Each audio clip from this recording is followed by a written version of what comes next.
When I bought the cabin in the mountains 2 years ago, I thought I had finally found the peace I had been searching for after years of grinding away in the city, working a job that drained me day after day, and listening to nothing but honking horns, sirens, and the occasional neighbor's argument through the thin apartment walls. So when I signed the papers for the rustic, two-story wooden cabin with a wraparound porch and a view of the pine forest stretching for miles, I promised myself that this would be my sanctuary, a place to write, to breathe, to disconnect, and to heal. Little did I know that my biggest source of stress wouldn't come from isolation or the occasional bear rummaging near the garbage bins, but from my overly intrusive, self-appointed ruler of the local homeowners association, Karen, the kind of person who always seemed to have a clipboard in one hand and a complaint ready in the other, a woman who wore her hair in a rigid bob that looked as sharp as her tone, and who believed that every property in the neighborhood fell under her jurisdiction whether the bylaws said so or not.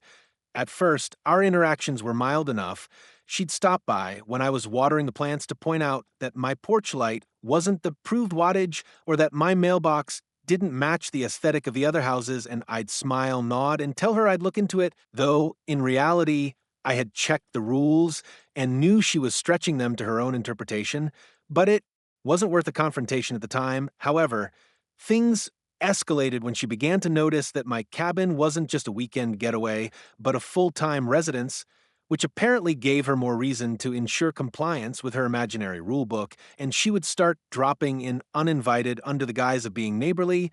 sometimes bringing cookies, but usually bringing criticism, like telling me my firewood stack was unsightly or that my American flag was too faded, and although I tried to keep my patience, it was clear she thrived on authority and attention, but nothing could have prepared me for the stunt she pulled last summer.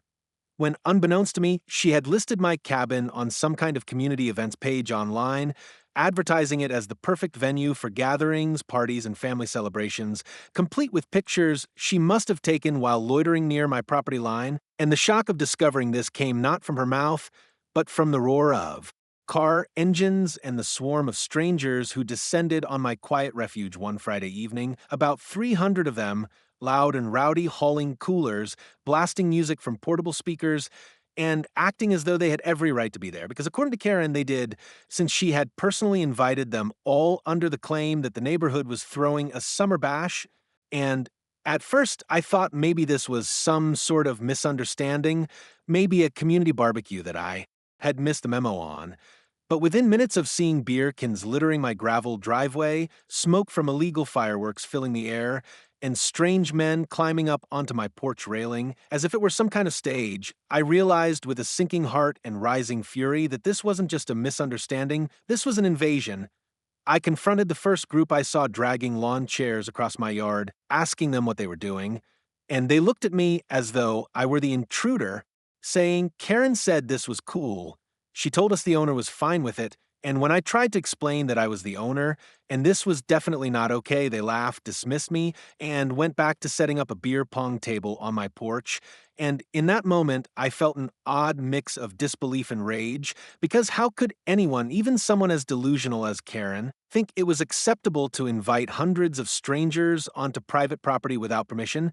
But when I spotted her in the middle of the crowd wearing a sun hat, sipping from a red cup, and waving to people like she was the hostess of the year, the situation crystallized for me.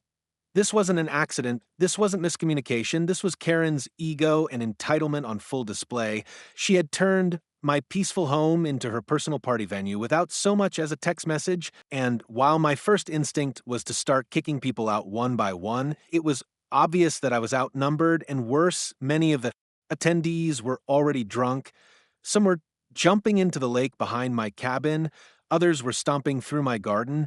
trampling the flowers I had nurtured all season, and a group of teenagers had even set up speakers blasting bass, so loud my windows rattled. So instead of escalating things further, I pulled out my phone and dialed the local sheriff's department, my voice shaking as I explained the situation, that there were at least 300 uninvited guests at my private residence, that I feared for my safety and for my property, and that the person responsible was a neighbor named Karen who had organized the whole thing without permission. The dispatcher assured me an officer was on the way. Though given how far out we were in the mountains, I knew it would take at least 20 to 30 minutes, and during that time the chaos only grew worse, with cars blocking the entire road in and out of the neighborhood, people lighting bonfires dangerously close to the tree line, and some even trying to break into my shed, thinking it was a bathroom, while Karen herself strutted around acting like the queen bee, telling anyone who questioned her that the owner was just being dramatic and that everything was fine.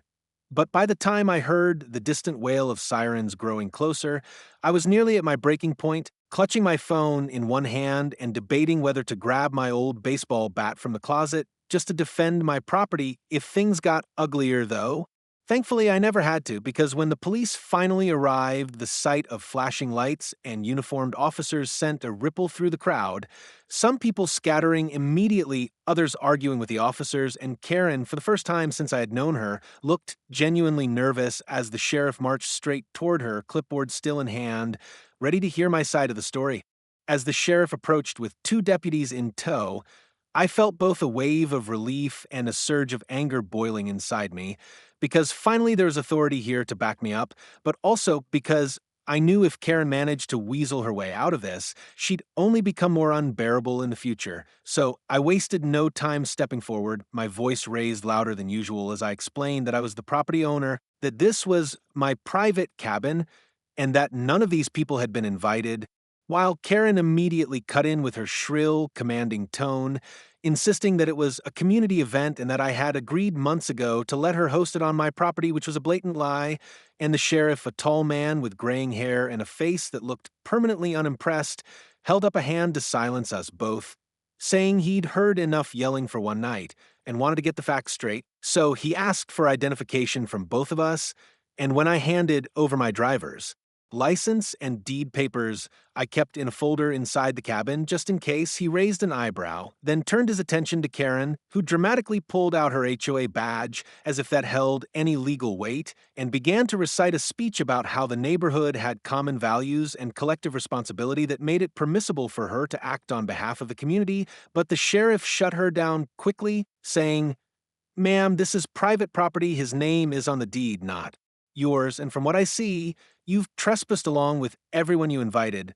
which only made her double down, shouting that she had authorization from the board. Though impressed, she couldn't produce a single signed document to back it up, only vague claims that everyone knew about it. And meanwhile, the deputies were dispersing the partygoers, telling them to pack up their things and leave immediately or face trespassing charges. Though not everyone complied peacefully, some muttered curses, some staggered to their cars too drunk to drive, and I saw the deputies having to call in backup to manage the crowd, their radios crackling with updates as more units were dispatched from town. And during all of this, Karen kept trying to paint herself as the victim, pointing at me and saying I was antisocial, unfriendly, and that I owed it to the community to share my property, to which I snapped back that I owed nothing to anyone, especially not to a woman who thought she could override my ownership rights with her inflated sense of entitlement, and for a brief moment I thought the sheriff might actually laugh at how ridiculous the whole situation was, though he kept his composure, telling Karen to stand aside while he finished clearing the property. And that's when things began to spiral even more, because one of the teenagers, emboldened by the chaos, set off a string of fireworks that shot into the sky and nearly caught the edge of the trees, sending sparks raining down dangerously close to dry brush, and everyone screamed, some running toward the lake, others ducking, and the deputies immediately moved to confiscate the fireworks. But the sheriff turned on Karen with a glare that could cut steel, asking her if she had authorized that too, and she sputtered, claiming she had told him not to, but no one believed her, least of all me, so I seized the opportunity to remind the sheriff that my property had now been damaged, my garden trampled, my shed broken in two, and my peace completely shattered by her actions, which, as I emphasized, were not just inconsiderate but criminal, and though I didn't know exactly how far the law would go in punishing her, I hoped it would be enough to make her think twice before ever stepping foot on my property again. As more cars peeled out of the driveway, kicking up gravel and leaving behind a trail of beer bottles, food wrappers, and discarded folding chairs, I felt the reality of the destruction settling in. The way. My once pristine refuge now looked like a county fairground after closing, and I couldn't help but feel a mix of exhaustion and vindication. Because even if it would take me weeks to clean this mess, at least Karen's lies were unraveling in front of uniformed officers, and I wasn't the one who looked unreasonable anymore. She was, especially when she tried one last desperate tactic, telling the sheriff that I was unstable and had a history of erratic behavior, which was laughable. Considering she had zero evidence, and I had remained calm enough to call the cops instead of taking matters into my own hands, but her performance only seemed to annoy the sheriff further, and I could see him writing notes in a small pad, glancing up at her every so often with a look that suggested he'd dealt with people like her before, people who thought rules didn't apply to them, and finally, after what felt like an eternity, the last of the uninvited guests were gone, leaving the lawn eerily quiet, the only sounds the chirping of crickets and the occasional crunch of boots as deputies inspected the property, and the sheriff called both Karen and me over to the porch, saying he wanted to make it crystal clear what was happening next. I was within my rights to press charges for trespassing, property damage, and even reckless endangerment due to the fireworks, and while Karen gasped and clutched her chest as if he had just insulted her character, I didn't hesitate. I told him I wanted to press charges because if I didn't, she would do this again, maybe not to me, but to someone else, and she needed to learn that her HOA crown didn't grant her immunity from the law. And with that, the sheriff nodded to one of the deputies who produced a pair of handcuffs, and for the first time in my life, I saw Karen's confidence drain from her face, her mouth opening and closing like a fish gasping for air, sputtering excuses about miscommunication, about intentions, about how she was only trying to build community spirit, but none of it mattered anymore, because the clink of metal on her wrists silenced her faster than any argument I could have made, and as the deputies led her toward the patrol car, the neighbors who had lingered at the edge of the street began to murmur, some shaking their heads, some even smirking, and I realized that maybe I wasn't the only one she had tormented over the years. Maybe she had finally crossed the line so far that even her defenders couldn't save her. And though part of me felt almost sorry to see someone humiliated like that, the larger part of me knew justice had finally arrived,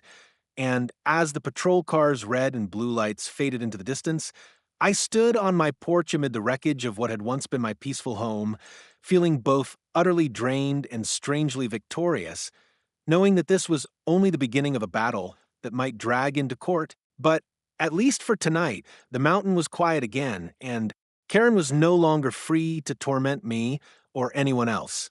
The next morning, I woke to the sound of silence, but it wasn't the peaceful, tranquil silence I had loved when I first bought the cabin. It was heavy, almost suffocating, as though the forest itself was still reeling from the chaos of the night before. And as I stepped outside onto the porch with a cup of coffee in hand, I saw the full extent of the devastation in daylight, the trampled flower beds reduced to dirt patches, the splintered porch railing from where someone had danced on it like a stage, empty bottles scattered across the gravel driveway, cigarette butts floating in my pond, and even graffiti scrawled in red spray, paint across the side of my shed that read "Summer Bash Forever," which twisted the knife even deeper into my gut, because it wasn't just disrespect, it was desecration of the one place I had thought untouchable. And as I surveyed the wreckage, I realized this wasn't going to be something I could sweep up in a day. It would take weeks, maybe months to restore my home to what it once was.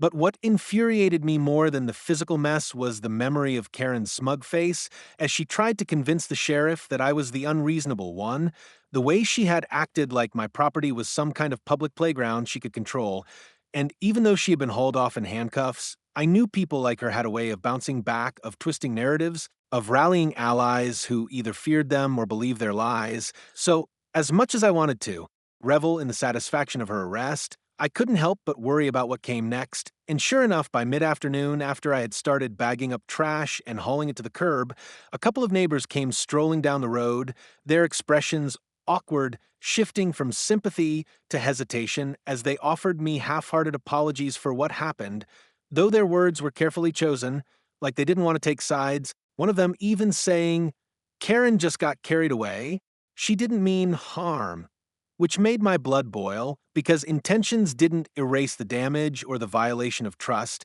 And I told them flatly that this wasn't about a misunderstanding, it was about boundaries and rights, and I wouldn't let it slide, but they quickly excused themselves, mumbling about needing to get home. And I knew then that the neighborhood was divided, some too scared to speak against Karen, others perhaps complicit in her schemes. But either way, I felt isolated, like I had become the outcast for daring to stand up to her.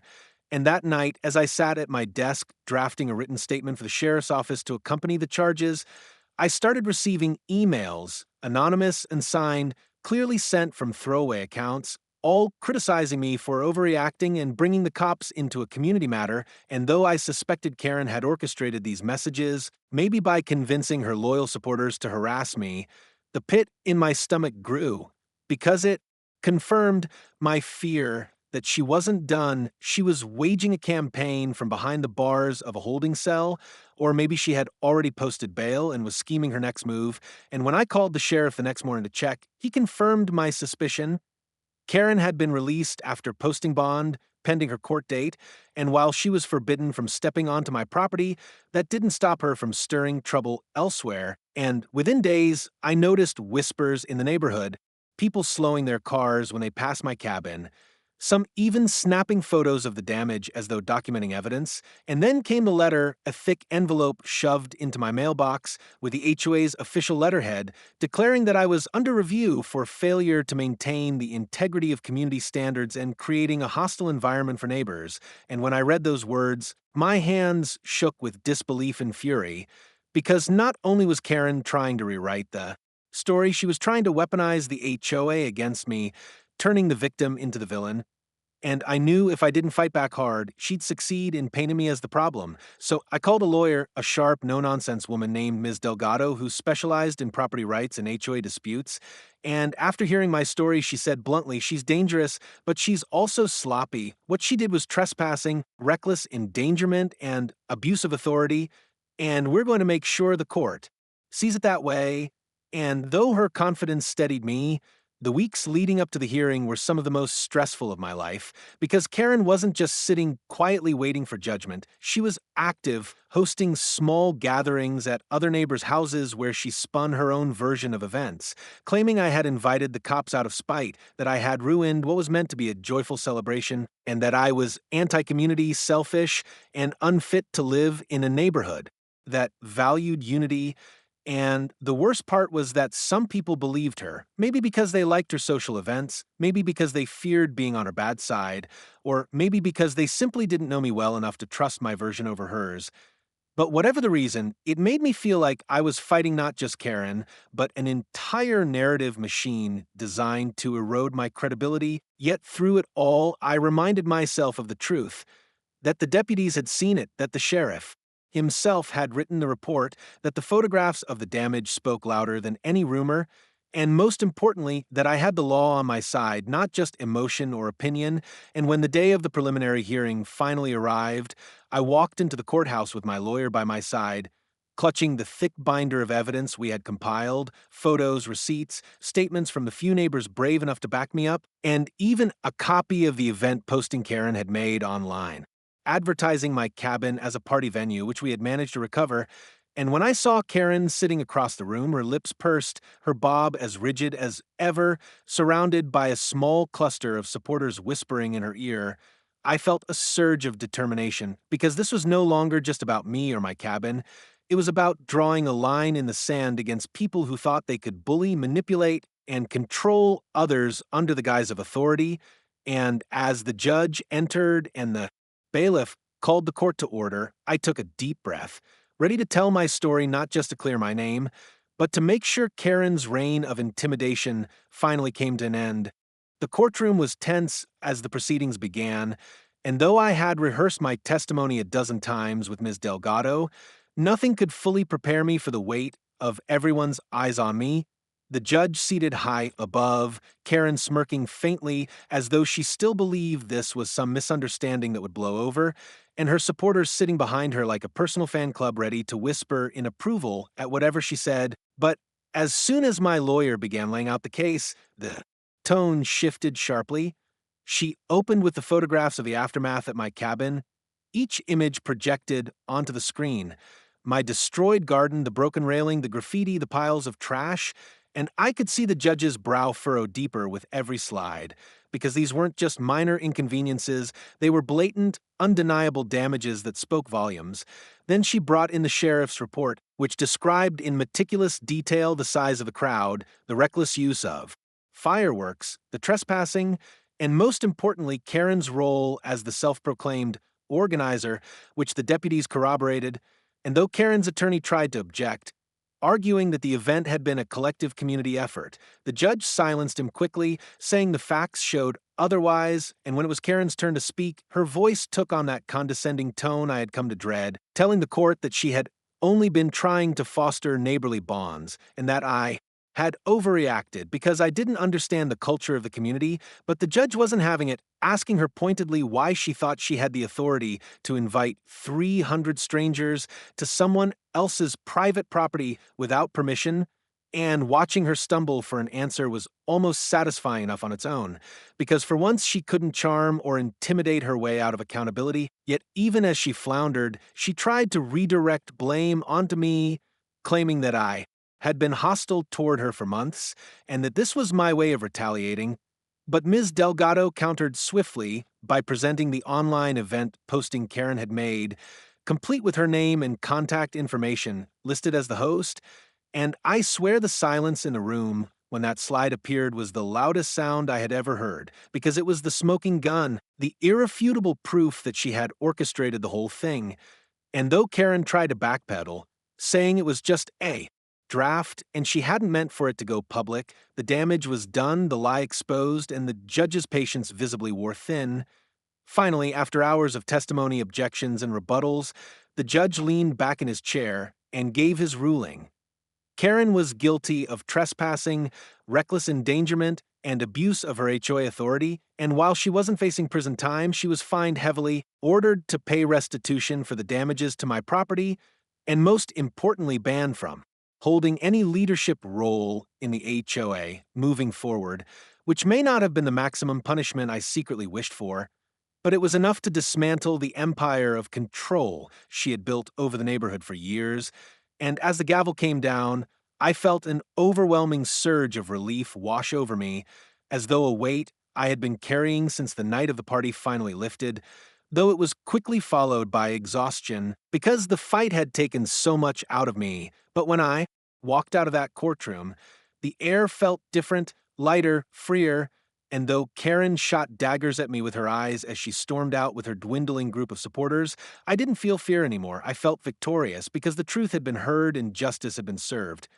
In the weeks that followed, the neighborhood slowly changed. At first there was tension, some people still resentful of me for taking it too far, but gradually as the dust settled, others began to thank me. Quietly, admitting that Karen had bullied them too, that she had fined them for petty reasons, threatened them with imaginary rules, and made their lives miserable, and one by one, I realized I wasn't as alone as I thought, that many had simply been too afraid to stand up to her. But now that she had been dethroned, they felt free to speak up, and though the scars remained, both in my garden and in my trust, I felt a renewed sense of belonging in the community, not because I had given in to Karen's vision, but because I had proven that boundaries mattered, that one person's arrogance couldn't trample over another's rights, and with time, the cabin began to heal too. I rebuilt the porch railing, repainted the shed to cover the graffiti, replanted the flowers, and every nail I hammered, every seed I buried, felt like reclaiming a piece of my sanctuary, and by late autumn, when the leaves turned golden and the crisp air smelled of pine, I could finally sit on the porch again with my coffee, looking out at the forest without feeling anger or dread, just peace, the kind I had sought from the beginning. And though the memory of that chaotic night would never fully leave me, it became a story of resilience rather than ruin, a reminder that even in the face of overwhelming intrusion, I hadn't caved, I had stood my ground, and in the end, the law had backed me up. Sometimes I think about Karen, about whether she learned anything from the experience, whether losing her crown of control humbled her at all, or whether she still mutters bitterly about me in private. But Ultimately, it doesn't matter because her power over me and the neighborhood is gone, and my cabin is mine again, not just in name, but in reality. And every morning I wake up to the sound of the wind in the trees instead of the echo of 300 strangers' laughter. I know I did the right thing, and though I never wanted to be the kind of person who calls the cops on a neighbor, I also know that. Sometimes standing up for yourself means drawing a line so firm that it cannot be ignored. And if there's one lesson I've carried from all this, it's that peace is worth fighting for no matter how messy the battle might be.